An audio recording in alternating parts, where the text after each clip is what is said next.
Advice number 2. If you're talking to someone and you want to be non-judgmental, it's okay. It's okay to be non-judgmental, but sometimes you gotta judge it. Like if someone say they went to jail and they're walking around what they went to jail for. You need to ask the motherfucker what they went to jail for. Now, if you see that the person changed and it wasn't anything that bad in your own opinion, then okay. Good on you, boo. But if that person tells you that they went to jail because they tried to unalive their ex-girlfriend while they were with child, and then they're looking at you like they want you to be their next girlfriend, and you're like,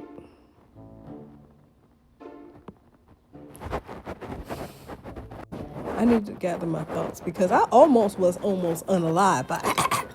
And I'm like, just thought that was going to fly with this bitch? And granted, he was doing the full woodworks, talking about how his family didn't write him, how Noah never came to visit him. And Spirit just kept coming in my head and was like, ask him what he did. Ask him what he did, Kristen. Ask him what he did, Kristen. So I asked him what he did, and he started hesitating. I was like, hesitation ain't good. This is not be a good story. Then he proceeds to tell me that he tried to unalive his ex-girlfriend who was with child. She doesn't speak to him, ever. And I'm like, well, duh! Yeah, he was trying to do half-truth lies. Talk about how he went to jail, but not talk about why he went to jail. Talk about how his family didn't speak to him, but don't want to mention why his family wasn't trying to speak to him. You gotta ask motherfucking questions.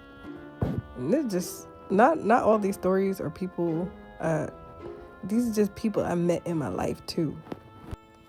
But don't let people dance around the whole story on you. They'll tell you the bits and parts that make them look good. I don't do that. I'm going to tell y'all the shit that I've done. Like, for example, one time I got in an argument with my ex. And this was after I was already physically abused. So understand why I did what I did. He started trying to grab the keys and wrestle out of my hand to take the car. And I was just like fed up with him always having a car. I'm like, dang, I'm trying to do Uber and stuff, and you're just messing up everything for me. And one day he just started taking the keys, and it hurted.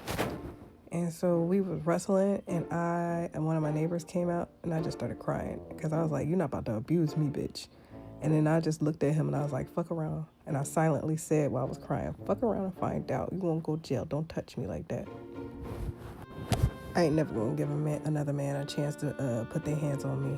It's going to be the ID channel for that man. And I'm like, I'll be prepared for the mugshot. It's okay.